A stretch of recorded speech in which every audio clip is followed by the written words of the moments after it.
Attack on Titan is a dark war story about a cycle of violence and hate that resulted in Eren nearly wiping out the human race. Characters are forced to grow and evolve in an uncaring world while also always either facing the consequences of their actions or the consequences for the actions of others, and nearly no one, regardless of innocence, comes out unscathed. So it begs the question, why did Annie, one of the most morally dubious characters in the first half of the story, come out fine? Why did she of all people get a happy ending?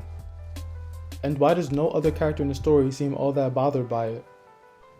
Annie infiltrated Paradise Island along with 3 other shifters to retrieve the Founding Titan, and was a major villain in the story prior to her defeat.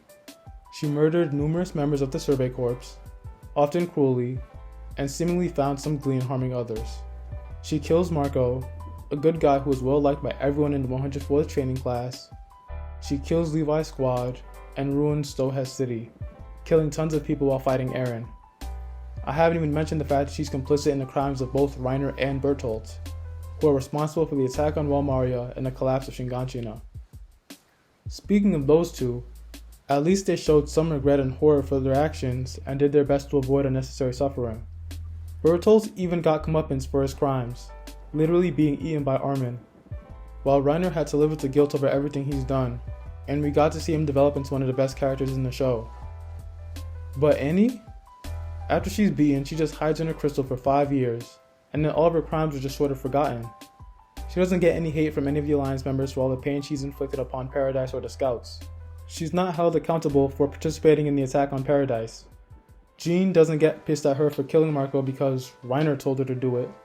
Levi doesn't try to kill her immediately, like he did Zeke. Neither does Mikasa before she makes her comments on Eren.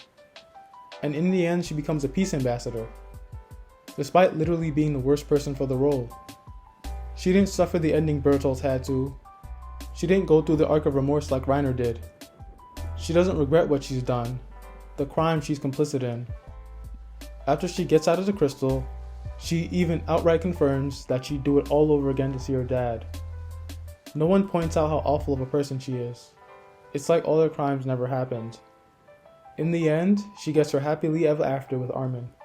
Attack on Titan's conclusion had a lot of flaws, but Annie's ending might be one of the worst parts of it.